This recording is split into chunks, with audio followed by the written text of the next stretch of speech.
Good morning. We have a full house, which is great.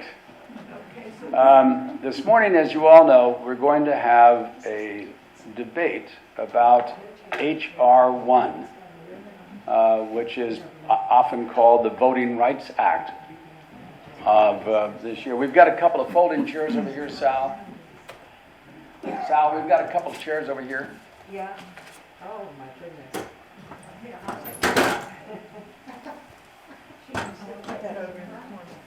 Where'd you find those? Kirk, I'm not going to say anything about the fact that you're disrupting. I'm sorry.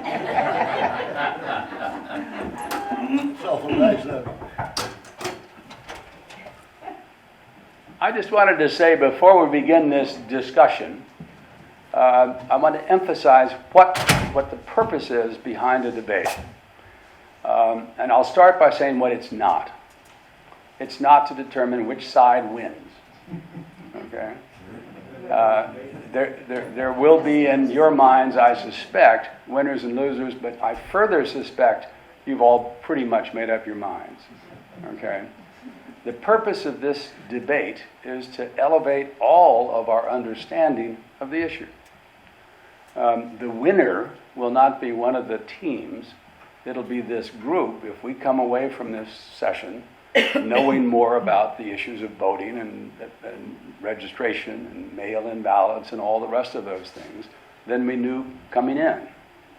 In addition to today's program, on the 26th of March, Vicki Oakes, who is the election supervisor for St. Johns County, is going to come in and speak to us on the same subject, talking about what Florida does, what its voting regulations are all about, and why she personally she opposes H.R. 1. Since the Florida system is so close to what H.R. 1 wants to put in place, it'll be interesting to hear her speak. So again, the purpose of that meeting, just like the purpose of this meeting, is to increase our knowledge and understanding of voting and voting registration, voting regulations, and all the rest. Is everybody clear on that? The teams in favor of H.R. 1 are Joan Grander and myself. Arguing against H.R. 1, Doug Wilson and Forrest Travis. We're going to begin with a brief statement from each of the teams. I'd proposed earlier that what's the best way to call you guys? The negative team, the con team, the right side. Or the wrong the team. Right side. Well, that's only because you're sitting on the right side. Begin, and they point out that in the customary debate format, the team in favor of whatever the action is should begin. So we'll begin with Joan.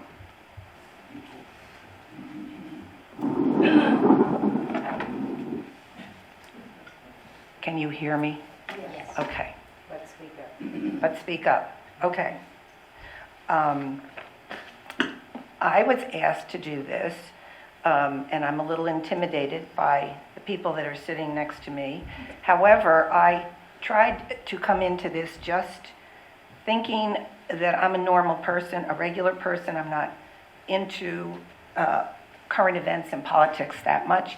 So all I'm going to do is report some facts about what H.R. 1 is for the People Act and a little bit of history. So we start right away with the Constitution. The Constitution was ratified in 1788, and the Bill of Rights was added in 1791 in order to form a more perfect union, and we have been debating our freedoms ever since. For the first 80 years until 1870, only white men were allowed to vote. Now, I don't want any clapping. When the 15th Amendment was added, it gave all citizens the right to vote, regardless of race, color, or condition of servitude. The amendment gave Congress the power to enforce that. The first black man who voted was in 1870 in Perth Amboy, New Jersey, my home state, and in a local election, and so the struggles for those rights began. For years, blacks were hampered by poll taxes, literacy tests, and restrictions. For years, there was outright harassment and violence, which led up to the 1964 protest, which led to the violence in Selma, Alabama. The following year, Lyndon Johnson signed the 1965 Civil Rights Act, making it against the law to deny the vote based on color or race. In 1967, the 24th Amendment banned poll taxes, and it has been slowly going on since then, the struggle. Watching black people wait in line for 4, 5, 6, 7, 8 hours in the last election as white people got in and out of polling places in minutes reminds us that some changes still have to be made. Susan B. Anthony worked for the right of women to vote for almost 50 years. She voted in a presidential election in 1872 in Rochester, New York, and she was arrested, indicted, and tried and convicted of illegally voting. It wasn't until 1920 that Amendment 19 was ratified, where women were given the right to vote. The Equal Rights Amendment has been floating around for almost 100 years now, and women are still seeking equality. Women are now only paid 81 cents on the dollar compared to men, and of course, that's not the only problem. That struggle will continue, I think, for a very long time. So now we're going to get to what they're talking about in H.R. 1 as far as voting is concerned. And I want to just start off by saying this is the law in this country. All citizens born in the U.S. and all naturalized citizens are eligible to vote, period. There are no exceptions there. In order to achieve these rights for our citizens, it will be a struggle. But H.R. 1, the People's Act, for the People Act, is a start. And here are some of the things that are in that act about voting rights. They want to modernize voter registration. 1 in 5 eligible voters is not registered, and 1 in 8 registered voter has inaccuracies in their registration. They would like to offer an automatic voter registration in every state. Now, there are a lot of states, there are 19 states that already have that. If you remember when you went to get your driver's license or register your car, maybe some of you did it so long ago it wasn't happening, but I do know it happened with us. They asked us if we wanted to register to vote, have our registration to vote there reaffirmed, because we were already voters, and we said yes, we did.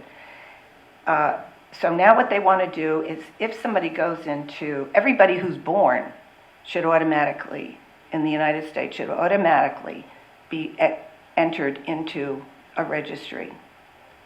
That's really nice. And if you go to a motor vehicle, or you go to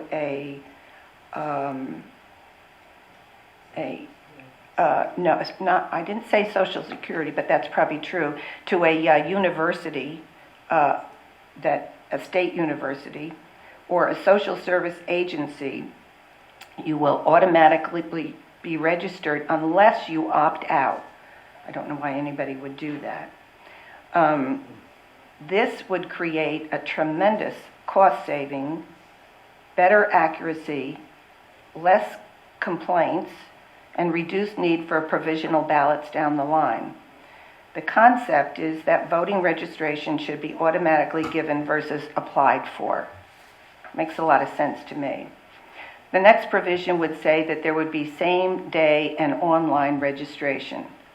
39 states already do this, and it's great for people without a driver's license, which there are a lot of, especially people in cities.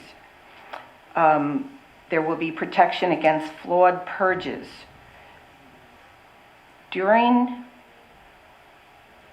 2016 to 2018, 17 million voters were purged from the polls. Some of them were purged because they hadn't voted in the previous election, which is no reason to purge somebody from the rolls. 1,000 polling places were closed.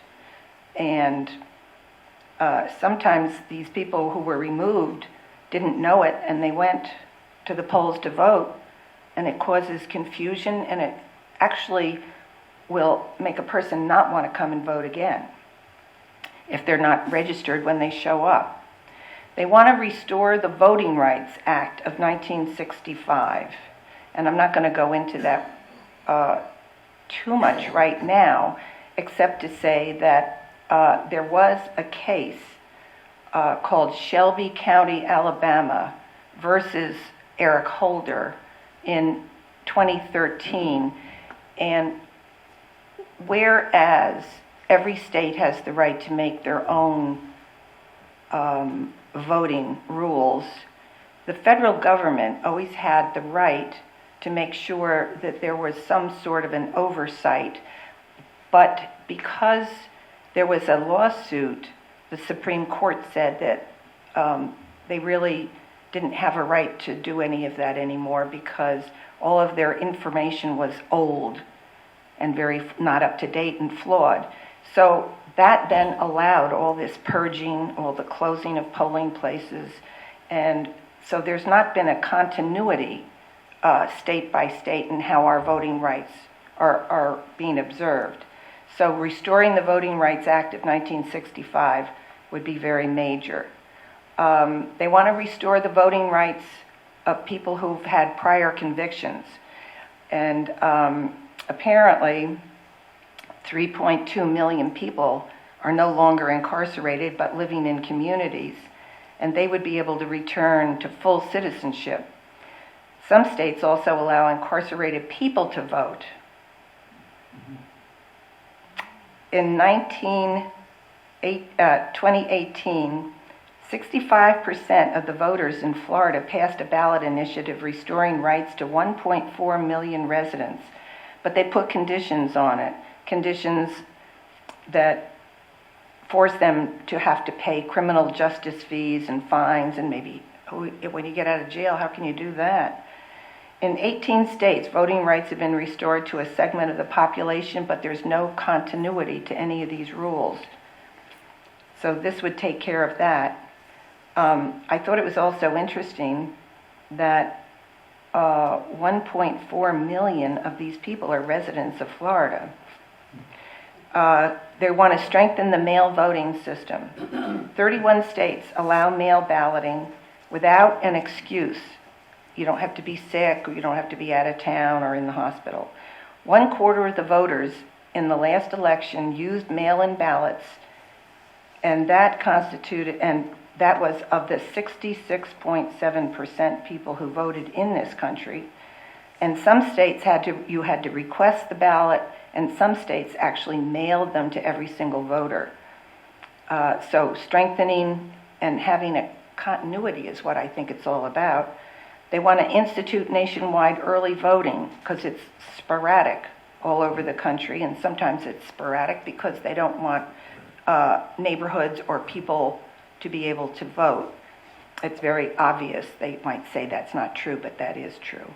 They want to protect the voters against deceptive practices and increase criminal penalties for false or misleading statements, as well as intimidation that undermines our elections.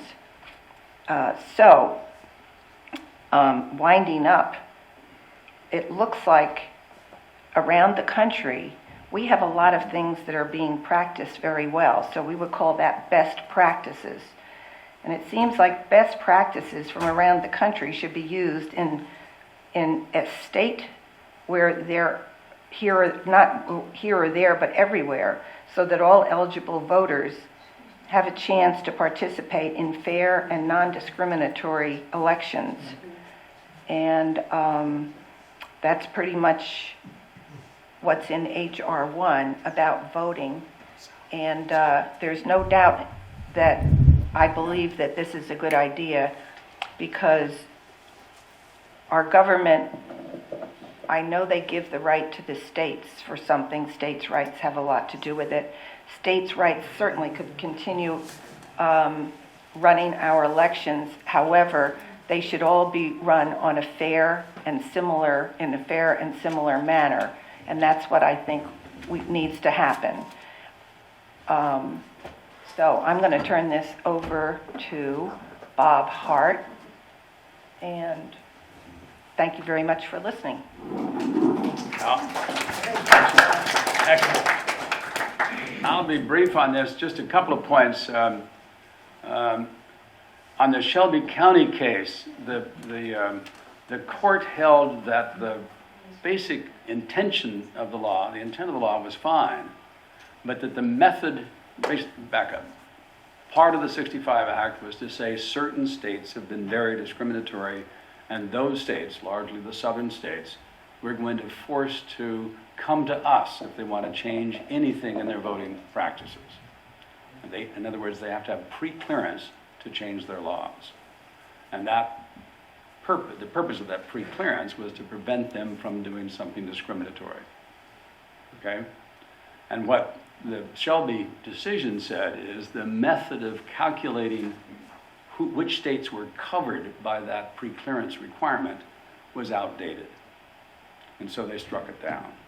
And in effect, they were saying to Congress, until you recalculate or modify the way that you calculate which state is discriminating, you can't use the pre-clearance provision.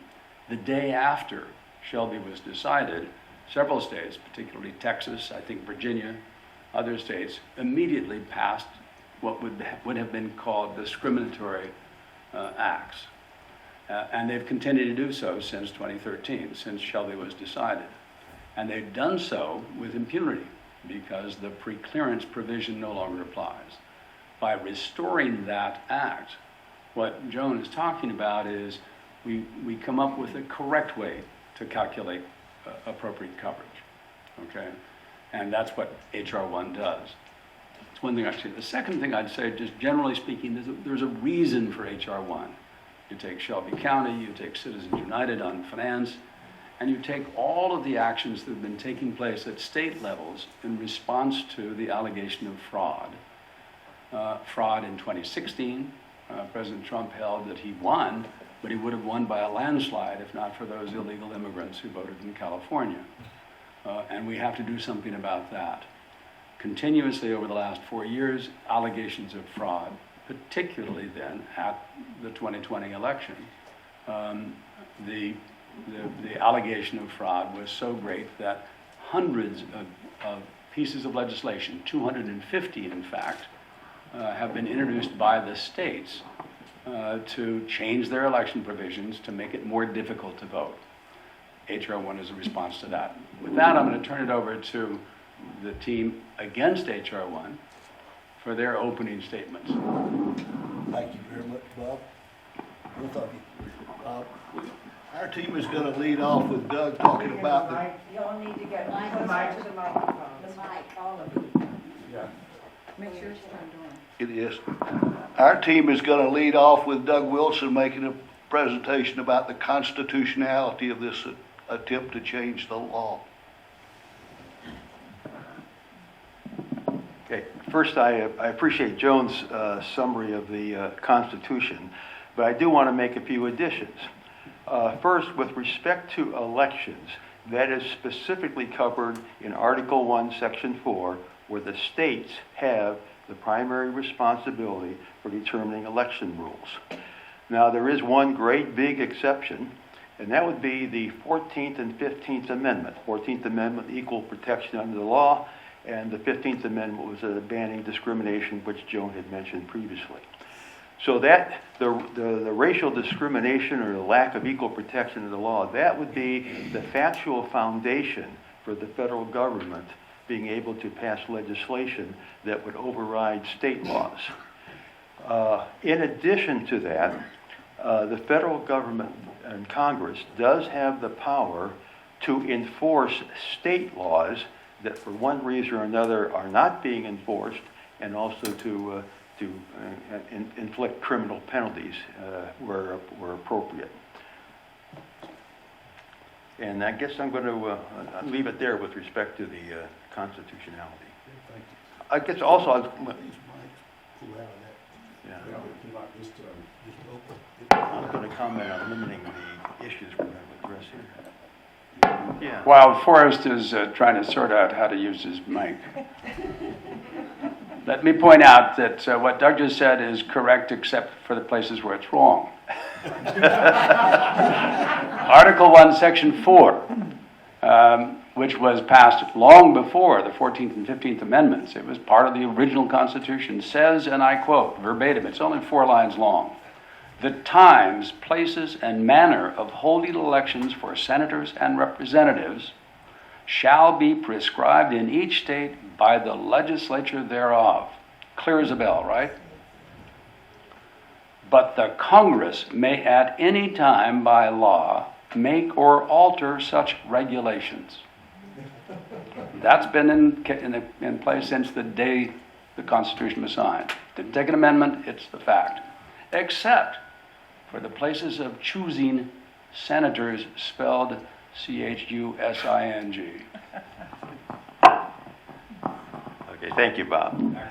Okay.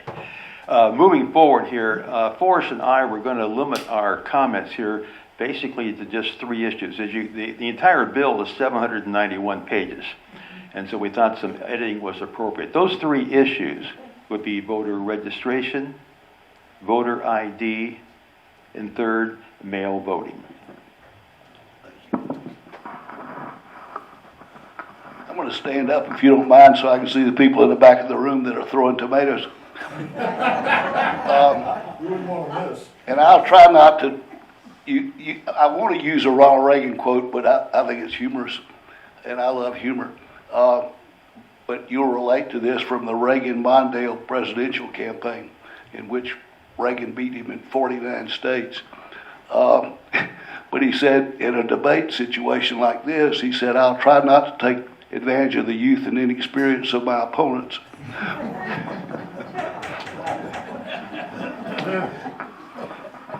One of my lifetime objectives is being an old man with a smile on my face. And I do laugh a lot, and I do love humor, but I'm becoming more and more cynical.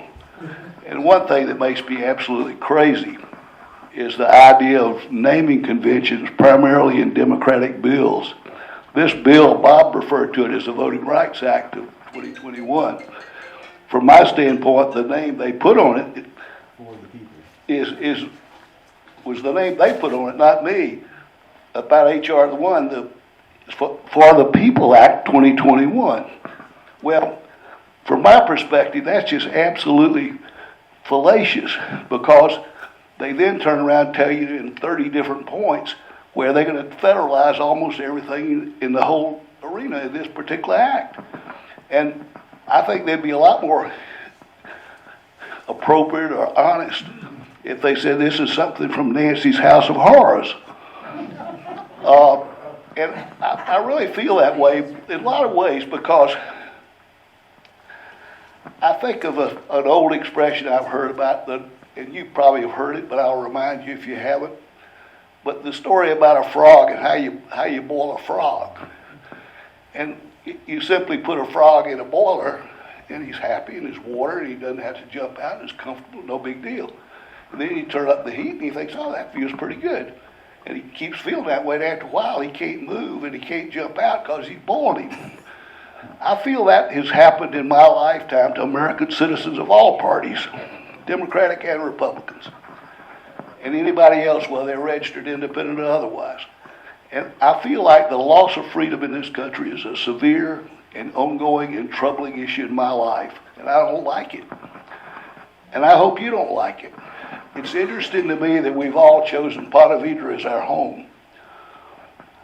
What do we like about Ponte Vedra? Almost every one of you would say you love Ponte Vedra. Have you ever noticed that we don't have a mayor, we don't have a city council, we don't have a lot of things that a lot of places have? My attitude is more government, the further away from me is the worst government. The closer to me and the least bothersome to me is the best government. So if we argue on anything, we could argue about that for the rest of the day. But if we look at the 30 some odd provisions in this law, it depends on which one drives me the craziest. If I look at the issue of adding the potential of excuse me, of Puerto Rico and the District of Columbus, of Columbus, excuse me, DC. If I think about adding them as states with another congressperson from each state, Puerto Rico as well as a District of Columbia, I feel like, okay, that means we got a couple more Democratic congressmen and we got 4 more Democratic senators in current situation. It may change at some point. I hope it will if that was the case, but I don't think I think that ought to be a separate debate and a separate bill. It shouldn't be in a basket omnibus bill like this or the previous thing. Speak up. Correct. You're welcome to your counter argument, but if you go down the list, one of the things that bothers me is the 3 different time periods in the voting issues. One is a 10-day period, one is a 15-day period, one is a 45-day period. I think that at the end of the night, on election night, we ought to know who the representatives are, whether it's Congress, the Senate, or the presidency. And we could easily say to people and I've voted absentee for a long time, I like to be able to read the daggum ballot before I have to walk in there to make decisions that I'm not informed about. But I feel like that if they want to put a restriction on me and say I've got to have that thing back 7 days before the election date, that's fine. Anybody can comply with that. And then we don't need 45 days to have voting boxes sitting around the country subject to all manner of fraud and collusion. And we certainly don't need to have 10 more days this and 15 more days, or 10 days after the election, or 15 days. Any of those things don't make any sense to me. If you have an election day, why not make those periods earlier? So,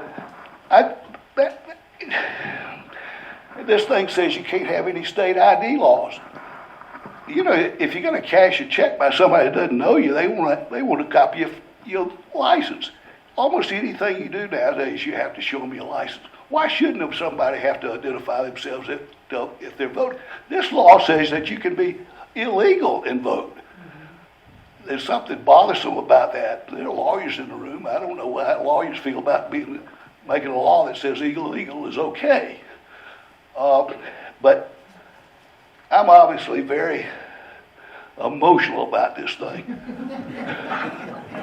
I really am, and I wish you would join me in that emotion and tell everybody you know that this is a horrible, no good act made by a bunch of people with no debate and no support from the other side.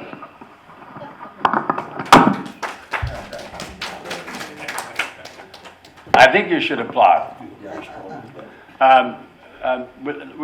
The idea, I didn't point this out earlier, we're going to do just debate for a little while with a Q&A after the discussion up here. I'd like to start off by seeding immediately the name of the bill, and we can call it the Nancy Pelosi House of Frog Bill, if that makes... I know, I've substituted frog for whores because of that colorful story of boiling frogs. As a youth, I didn't boil frogs, Forrest. So you have more experience in that than I. Let me just start right off. D.C. and Puerto Rico are not in the act, okay? Yes, Democrats think that they should both be states. They should all have the right to vote, right? Didn't put it in H.R. 1, and appropriately so. Second, the no state ID laws, not in the act. 30 states have ID laws. A lot of people object to them. There was a lot of objections to them as they were first passed following the removal of Shelby. But in the law, in H.R. 1, it says specifically, state ID laws are a fact, can't undo that fact. What we can do is deal with one of the small problems associated with those laws. And that is that about 11% of the people who might vote have difficulty obtaining an ID. They don't drive, they live some distance from the courthouse, they don't have a copy of the birth certificate. So in those cases, we'll try to provide some method for them to establish their identity. That's not denying the need for voter ID. It's recognizing that there are a small group of people, and admittedly small, with difficulties obtaining a standard ID. Will provide a solution for that problem. IDs stand. There's nowhere in the law does it outlaw them. Nowhere in the law does it say non-citizens can vote. Illegal people haven't been voting, even though it's alleged that illegal immigrants are being trucked from one state to another in big frog boilers to vote. Not happening, and it won't happen under H.R. 1. Let's talk about those 10-day, 15-day, 45 days. Where's the 45 days? That's the voting box sitting around the various communities. I don't think H.R. 1 says it has to be 45 days. What H.R. 1 says is that, let's talk about the 15 days. There should be a 15-day period prior to the election for early voting. Many states already have more than 15 days. Yes. This law is simply saying, as a national standard, you should have at least 15 days. And if a state wants more, they can have more, but 15 days should be the federal standard, all right? The 10 days simply says that a mailed-in ballot is going to be valid.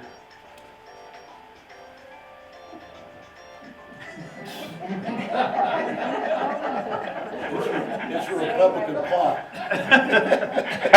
There is some frog boiling going on in the audience, I can tell. The 10-day period says if a mailed-in ballot has been postmarked by the election day, in other words, it's a valid postmark, then it shall be valid to be counted for another 10 days. It has nothing to do with voting. It has everything to do with potential delay in mail. Okay? It's not granting additional. Now, I know that several of you like to know on election day that your side won. And you just soon wait 6-7 months to hear that the other side won. Never. Oh, no, never. The reason I stress these points is that some of what we think about this legislation, true of all legislation, is just not true. They're good talking points. Oh, the Democrats passed this bill, and it's Nancy Pelosi who did it, and she likes illegals. Therefore, all illegals can vote. Not only that, but we're not going to allow states to have ID laws. And not only that, but we're going to make states out of D.C. and Puerto Rico. And those are good talking points. They just don't happen to be in H.R. 1. So I urge you to join with us in trying to read through, if you have a chance, what's actually in the bill. And if you hear something like this, fact check it. And I ask now simply, is it sensible to you for illegals to vote? Not to me. Our Constitution says citizens shall vote and only citizens. So why would somebody put in a bill that non-citizens can vote? And if that sounds odd to you, there's a good chance it is odd. And so fact check it. Does it make sense to have an ID to vote or to get a gun or to drive a car? Sure it does. So would it make similar sense to have an ID to vote? Yeah, makes sense to me. Why not? Why not? So if you hear that somebody said you can't use IDs for voting, gosh, you may want to check into that. This law allows it. That's my point. It's just ask that next question. If you hear something about the law, ask the question. If it doesn't make sense, maybe it's not in the law. Bob, I'll refer you to the list you gave me of the 30 points in the law. And number 19 in the list I have says mandates that states make absentee voter boxes available for 45 days within the election. I'm sorry. That's right there.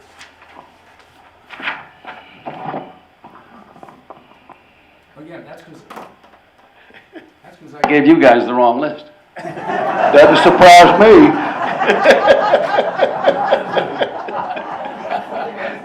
I told you they're devious. No, wait a minute. There's a. I tried to provide all the information I could find about this, and this comes from one of the articles that is not correct. Can you give me the name of the article? And while I'm doing that, let's go on to the next point. It does say the key things you need to know about H.R. 1 for the People Act of 2021. That's the name. From the Epic Times, which is a really good source for all things true and right. Pick the source. No. I try to put in this briefing book things to the right and to the left. And I said, and specifically, I said needs fact checking. The whole thing does. Oh, no, just the things that are against the act. Both sides can check. We don't check facts. No, but that's a good example. This list, and Forrest is right, this list was written by a man whose name I can't pronounce. From How long can vote boxes stay out? Well, as just by coincidence, this morning, you may have heard this, Tallahassee, the Florida State Legislature, has proposed eliminating all voting boxes. Okay? I don't think that the 45 days is accurate. We'll come back to you on that, and we'll ask Vicki Oakes when she's here. Why have a voting box at all? I can tell you why. We used the voting box down at the library because we didn't trust the mails at that time. And I didn't want to drive down to St. Augustine, nor would most people want to drive down there to take it to the supervisor of elections. So I think those voting boxes, I even got the guy behind me to take my picture. I was so happy doing it. And anyway, Joan, yes, who runs the post office? the post office didn't have anything to do with it, though. Well, you didn't want them to. They were going to put them at the library. I'd love for you to publicly tell me who runs the post office. I don't think anybody anymore. Mr. DeJoy.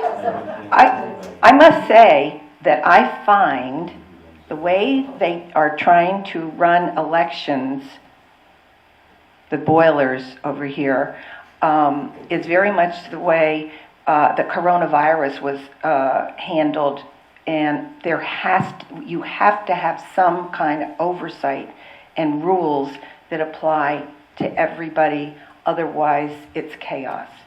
It was chaos with the rules. There weren't any. There weren't any. There weren't any. Going to go away by Easter last year, remember? Well, the question, and it's really a significant question, it's the quote-unquote big lie. Was there a problem here that had to be fixed? Was there an enormous amount of fraud in our election process, making the election invalid? And if there were such a high level of fraud, we should do something about it. I want to return this to a higher level here. First, I'm going to agree with one statement that Joan made earlier. The intent is that everyone born in the United States is eligible to vote. I have no question with respect to that. Or naturalized, yes. I'd like to just point out a few points of the major issues in the bill. First, with respect to voter registration. Now, the automatic registration, the big question there is when someone is automatically registered, are they eligible? And I don't think there's anything in the bill with respect to what exactly that process is. But I would be concerned with automatic registration that does not include a complimentary check to see that the person is in fact eligible to vote. The second, with respect to same day and online registration, same question. That's too short of a period of time to check to see if the person is in fact eligible. Now, a third big issue is the purging of voters. This was an issue that has been mentioned, was in the election. And I would just, what I'm going to describe here is not something I'm planning to do, but I just raise it as a possibility. If we're not going to purge the election rolls of those that are registered, sometime prior to the election, I'd send a postcard out to everybody who's a registered voter. And then I'd see how many of them come back. And I'd make the guess that probably the ones that come back either no longer live there, for example. They may be deceased, they may be in prison, whatever, but they're probably not going to show up at the polls to vote. So I have a list of people that are probably not going to vote. And you can guess what I might do with that list. Anyway, those are my key points on voter registration. With respect to voter ID, the primary goal is to prevent fraud. And the Supreme Court has upheld the use of valid ID, which is, I would say, is a photo ID, is a valid prerequisite to voting. Secondly, would be minority voting. No one wants to prevent eligible voters from voting. And to me, if there is a need for legislation, there should be a factual basis for it. And that is to indicate that a particular group is not voting in the same frequency that another group is voting. And absent some sort of factual evidence of that, I would assume that the current rules are not discriminatory. And then the third challenge is that the voter ID is burdensome, and I just repeat what's been said already. You know, a younger person wants to buy cigarettes, wants to buy a beer, wants to buy a gun, wants to get on the plane. We all know we need an ID.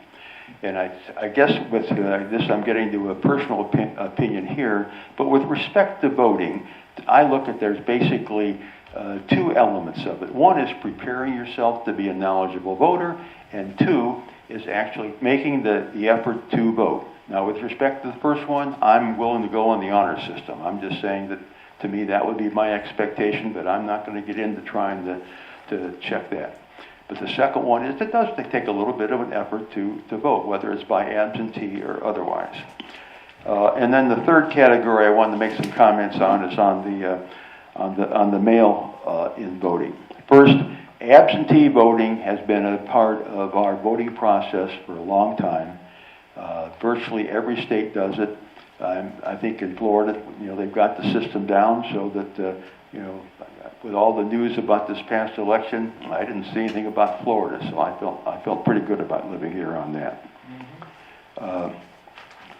Right now, in this legislation, the only control for mail voting would be the signature, and that if someone is matching up signatures, and essentially anyone doing that, the goal would be not to exclude an eligible voter. So a lot of the gray ones, are they or are they not? They go through as a valid signature. The 10 days for a mail-in ballot to come in after the election. We all know there's also the situation of ballots that come in with an illegible postmark. In this past election, those ballots were counted as if they had a valid postmark. So this legislation provides a 10-day waiting period for those ballots to come in. And to me, that is a potential avenue for fraud in a close election. There's still 10 days after the election to squeak in a victory there. And then lastly, two more things. This bill permits, I use the word ballot harvesters, I think they call them ballot collectors. So you can have someone presumably voting, presumably sealing the envelope, giving it to someone to hand carry to wherever the ballots are to be deposited. There's no, that's an opportunity for fraud in that type of a process.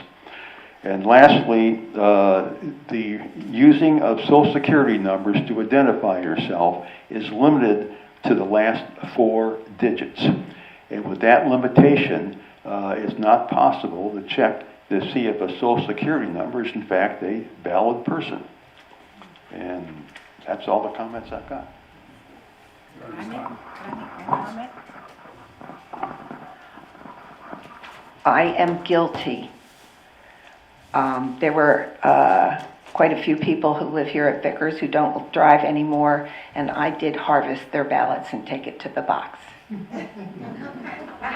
criminal, you. Yeah. And that really underscores, again, what I was trying to say earlier. Does it make sense or not? If we had evidence from any of the previous elections, recent elections or not, that the Joan Granders, who were nice enough to take their neighbors' ballots down to the box, committed fraud in the effort, then let's deal with that. Among other things, let's find the people who did that and put them in jail. But if it's not fraud, if it's the case of someone simply doing a good thing by collecting ballots from a community like ours, it seems to me that this law permits it and it should be permitted. No law is passed that says in it, those people who violate the law under this act shall not be punished. For example, if I sign a ballot saying, my name's Robert Hart, I am a citizen, and it's not true, I can be punished. I can be jailed, I can have to pay a fine. And I can't prevent anybody from showing up at a poll and saying, no, I'm Robert Hart, and I'm the U.S. citizen. It's, what's my line or Nobody whatever. else will try. I'm going to go just quickly back to the registration thing. We here in Florida have online registration. We have same-day registration. What we don't have is opt-out automatic registration. The difference between opt-out and opt-in, as I'm sure you know, if I show up at the DMV and say I want to register my car or I want to get a driver's license, I'm providing information to a public entity, a governmental entity, which information can so easily be used with correct information about my name, my date of birth, my address, and all the rest. Correct unless I lied, in which case I violated the law and I could be put in jail. And what they say today here in Florida is, would you like us to register you to vote? Do you want to opt in? What automatic voter registration says is, no, anybody who comes before a governmental entity, DMV, Social Security, health care, a university, we will register unless they opt out. All that does is say we want to get as many people who are citizens eligible to vote. We want to get as many of them registered as possible.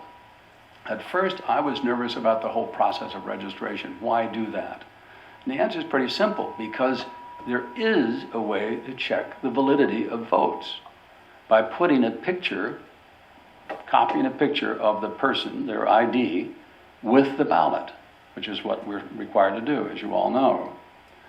And the only way you can check to whether that's valid or not is to compare it to a registration list. Why is purging registration lists such a problem?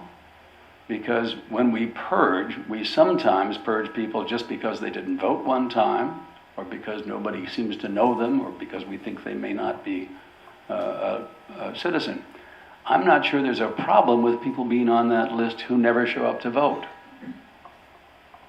Or being on, let's say, for example, I moved out of Texas to Florida, I'm on both lists, but I don't try to vote in Texas. What's it hurt that my name's on that list?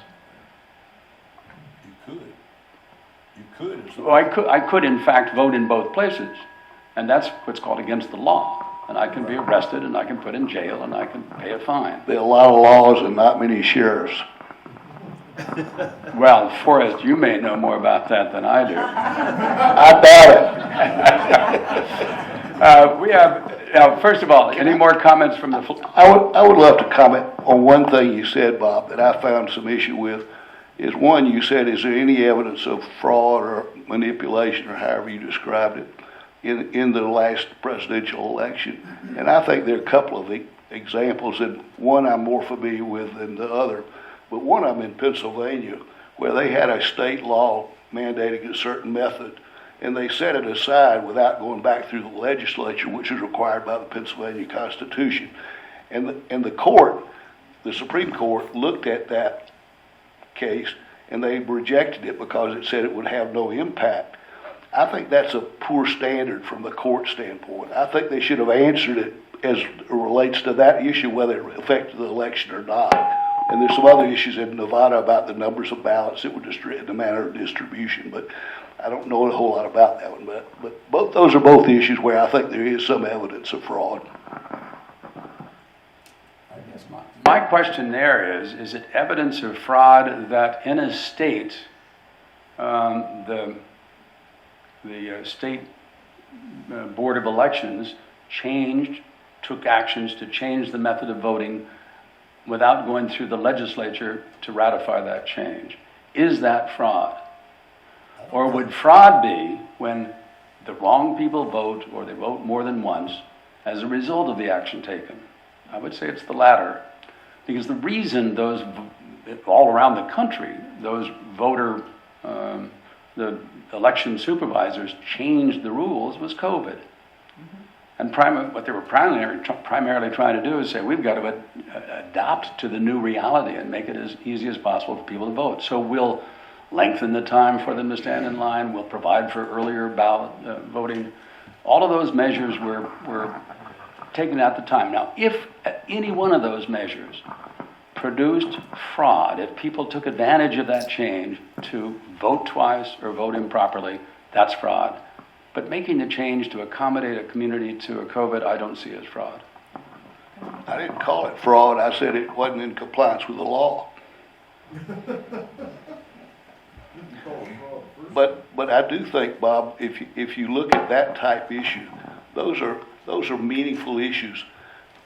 If we want to have real comfort in the result, and these elections get pretty tight. I mean, we're probably evenly divided close in here.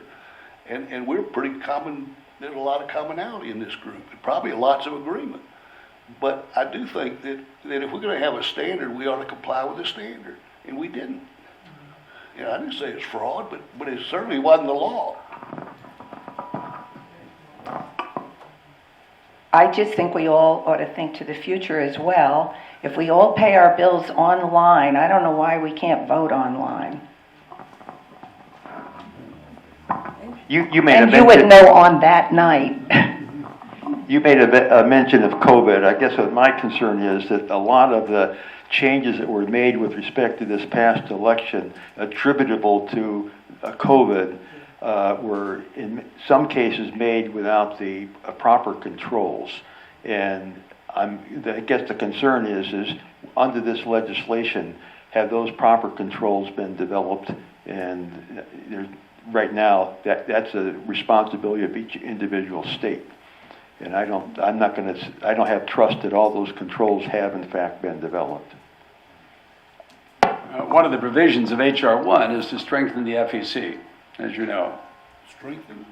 The FEC is a 6-member board that has done virtually nothing for the last several elections. Okay. Now, I know Epoch Times is going to report something else. Source. I'm sorry? It's not my only source. Aha. Can you please open this up to questions? I was just going to say, I think it's And time I'd to like open it to up start for by questions. asking the first one. How do all of you feel about taking away the gift of water when people are standing in long, long, hot lines to vote? Sorry? Ridiculous. Well, what does it mean? If it's boiling water and you give it to them too soon, Back to the frog. Y'all missed the point of the boiler. The boiler was the federal government. No, we know the story. Because you all have studied the law, this HR, whatever. Because you've worked so hard to understand this law. I get the feeling, and that's what I'd like to know from you, do you feel like the federal government is trying to supersede the states in making their election laws? Who's this question? Whoever can answer it. Yes, that would be my impression, yes. But realizing that there's the overriding concern of the national government of preventing discrimination, preventing alleged voter suppression has been alleged, and if there was in fact voter suppression, I would be opposed to it. Opposed to the suppression. Yeah. Yes, and I probably should just make a comment here. Is for those of us up here, Bob accumulated over 100 pages of relevant material from the internet, which takes multiple hours to peruse and digest. But I want to thank you. You know, Bob did an excellent job of, I think, preparing me for being up here.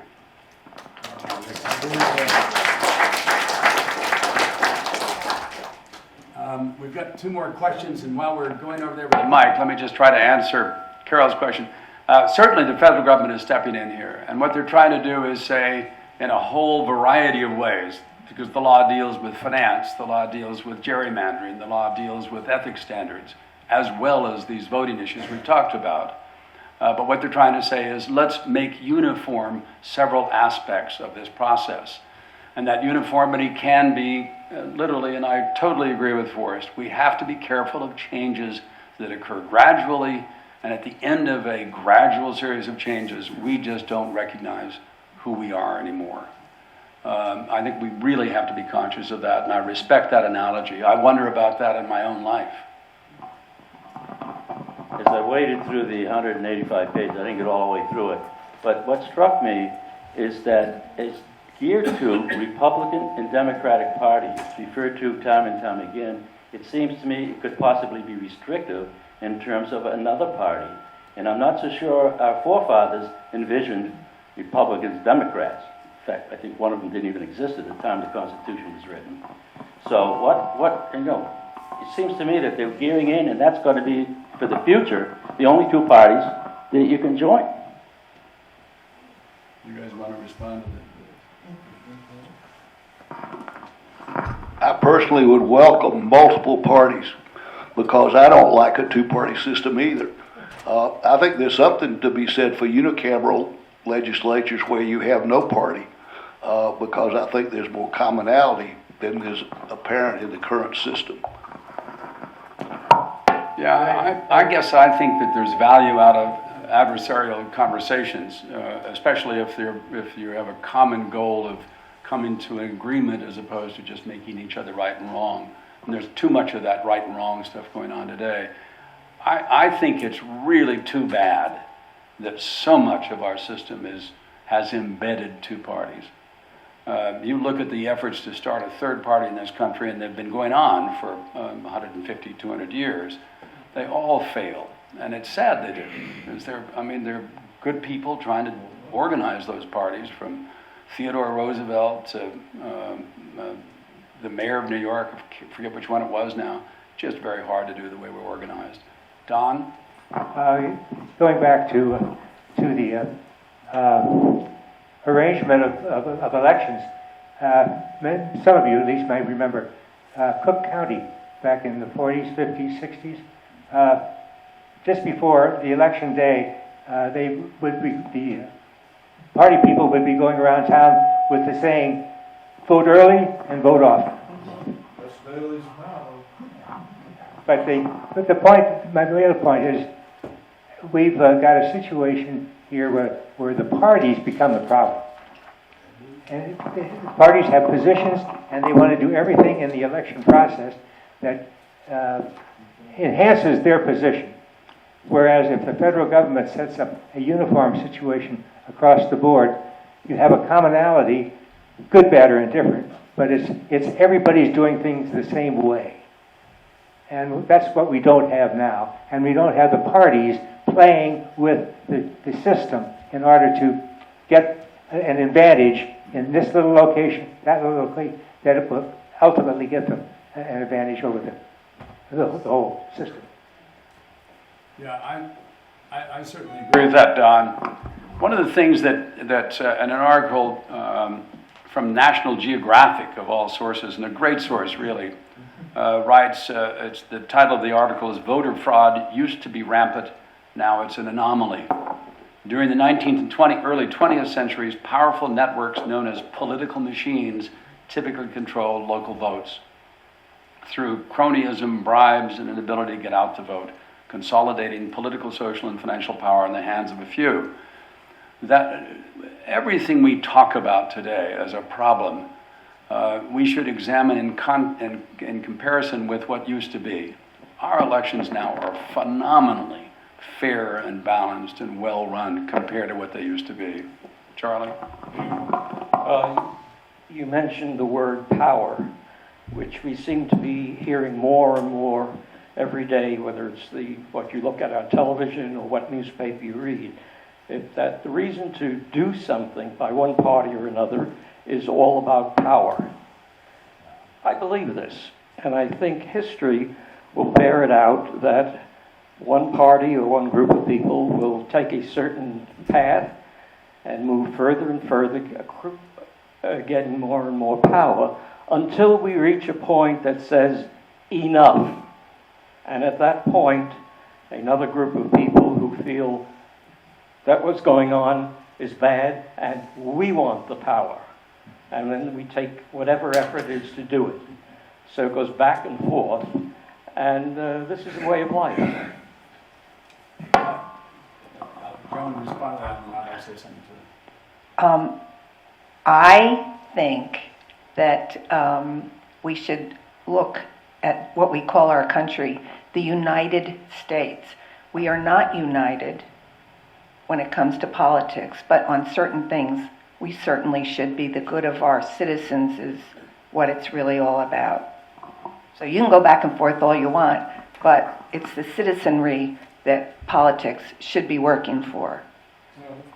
One of my objections to this bill is personal, and that is that it was not a bipartisan bill. It's one party, and if it had been bipartisan, some of these provisions in here, Florida's already doing. Some of these provisions here are, work just fine. They may work in other states, they may not. The situation be different. But I think if this was a bipartisan bill and there was some compromise in it, it'd be easier to accept some of the provisions that I find troubling.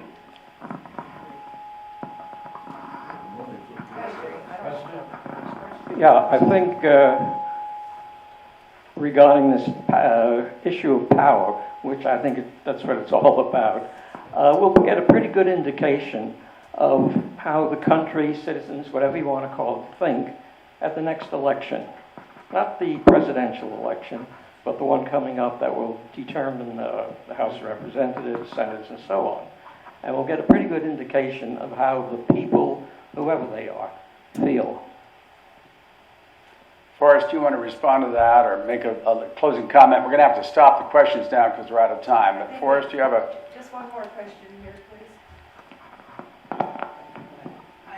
I have several comments. I may be wrong about this, but I believe the election laws in the state of Pennsylvania were passed by a Republican legislature well in advance of the 2020 election. So don't complain about it.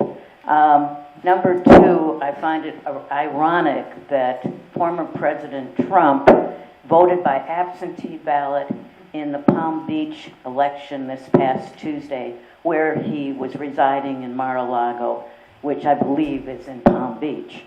Was no fraud involved there.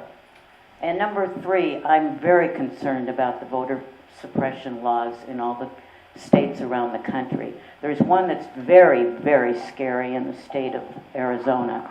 They have proposed a law that if the legislature doesn't like the vote of the people, that the state legislature can bypass the electors who were elected by the people and submit a secondary election panel of their choosing. That scares the bejesus out of me. Bob? You feel like a frog. You're right. I think the thing that concerns me the most is how do you eliminate fraud?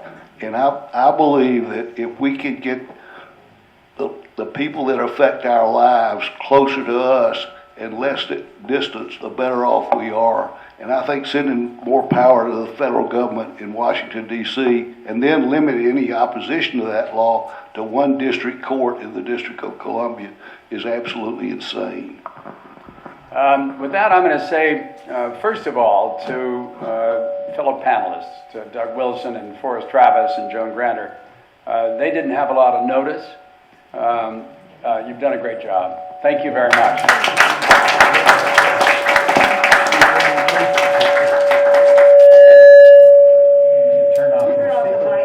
Somebody turn off the mic, yeah. And then I want to say to all of you, I hope that this format, and I'd like your feedback, this format helped you see sides of this issue that you may not have otherwise seen, and that this format might be a way we can repeat in the future on other issues. Just by show of hands, how many of you would like to see us do more of this? That's easy. And I promise in the future to be more fair in my choice of debaters, to provide somebody stronger than Forrest. I'm going to single him out for a second. I believe humor is the best way in the world to relate to people. And I just love Forrest's humor. And everything that he says, and he says it with a smile on his face and a twinkle in his eye, it's just got to be pretty easy to tolerate, even though it's just dead wrong. Thank you all. Next week, Carol and Terry Williams will be here to talk to us about China. They've spent their careers as CEA operatives. CIA, that too. They're really knowledgeable about China, and I think it'll be a great meeting. I look forward to all of you coming in, and we'll learn more about China. Oh, the question is asked, will we be in the auditorium anytime soon? They've permitted us to go up to 50. I think we're about 40-some here. To go up to 50 people and go in the auditorium after the 25th. So not until that time. On the 26th, which we could have in the auditorium. I haven't talked to Janice about that. As I mentioned before, Vicki Oakes will be here from the the St. Johns County Election Supervisor's Office, and she'll add probably some clarity to some of the questions you have. I'm going to send her the video of this meeting. I'm having lunch with her next week to talk about her coming to see us. The video of this meeting and the book of articles, including the one filled with mistakes that I sent to Forrest. Thank you all. See you next week.